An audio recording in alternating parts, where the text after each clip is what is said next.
আবারও ব্রাজিল কোচের আলোচনায় কার্লো আনচেলত্তি। এই ইতালিয়ান ভদ্রলোককে নিয়ে নতুন করে শুরু হয়েছে গুঞ্জন।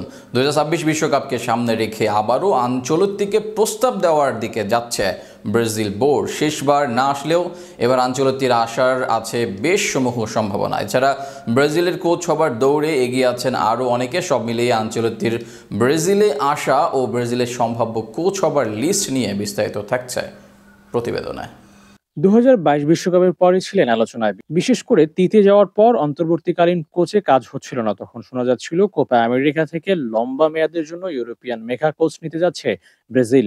ব্রাজিলের বোর্ড সাবেক ফুটবলার কাকার থেকেও ইঙ্গিত দেওয়া হয়েছিল আনচেলত্তির দিকে, তবে শেষ পর্যন্ত ব্রাজিলের ডাগ আউটে বসেননি এই ইতালিয়ান মাস্টারমাইন্ড। 2024 মৌসুমে মাদ্রিদের ভাঙাচোরা দল নিয়েও দারুণ এক মৌসুম কাটিয়েছিলেন, লা লিগা ও চ্যাম্পিয়ন্স লিগও জয় করেছেন। তাই মাদ্রিদ প্রেসিডেন্ট পেরেজের অনুরোধে চুক্তি বাড়িয়েছেন ক্লাবটির সঙ্গে। আর সেখানে শোনা যাচ্ছিল ব্রাজিল বোর্ড তার সাথে একাধিকবার আলোচনা করেছিল, এমনকি দায়িত্ব নিতেও রাজি ছিলেন আনচেলত্তি। তবে মাদ্রিদের চুক্তি নবায়নে দায়িত্ব নেওয়া হয়নি তার। ফলে দীর্ঘমেয়াদীর কথা ভেবে দরিভাল জুনিয়রকে দেওয়া হয়েছিল দায়িত্ব। তবে দায়িত্ব নেয়ার বছর খানিকের মাঝেই দরিভাল জুনিয়র দল নিয়ে পড়েন সম্পূর্ণ ব্যর্থতায়।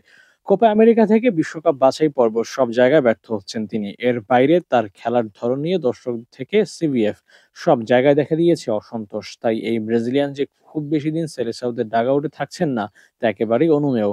আর সেখানেই আবারও আনচেলত্তির দিকে নজর ব্রাজিল দলের। গত মৌসুমের মতো এই মৌসুমে চ্যাম্পিয়ন্স লিগ ও লা লিগায় হট ফেভারিট নেই রিয়াল মাদ্রিদ। আগামী মৌসুমে অনেকে মনে করছেন জাভি আলোনসো বা জিদানের কেউ দলের হাল ধরবেন। এছাড়াও আনচেলত্তি ক্লাব ক্যারিয়ারে আপাতত বিরতি নিতে চান বলেও শোনা গিয়েছে। সেক্ষেত্রে ব্রাজিল দল হতে পারে আনচেলত্তির কাছে দারুণ এক অপশন। তবে এবার দুয়ে দুয়ে চার মেলে কিনা সেটাও দেখার বিষয়। তবে সেলেসাওরা শেষবারের মতো স্বপ্ন দেখতেই পারেন। আনচেলত্তি ছাড়া ব্রাজিলের কোচের পরিকল্পনায় আছেন ফিলিপ লুইস, আবেল ফেরেইরে, জিরদিনের মতো লোকাল কোচরা। তবে এর মাঝে লুইস এখনই সেলেসাওদের কোচ হতে চান না জানিয়েছেন। সব মিলিয়ে কার হাতে দায়িত্ব দেয় ব্রাজিল বোর্ড, সেটাই এখন দেখার বিষয়। 2026 বিশ্বকাপের কথা ভাবলে খুব বেশি সময় নেই ব্রাজিলের হাতে। সিদ্ধান্ত নিতে হবে দ্রুত। এবার দেখা যাক সেখানে আনচেলত্তি বা অন্য কোনো দারুণ কেউ এসে ব্রাজিলকে উদ্ধার করতে পারেন কিনা এই বিপদ থেকে।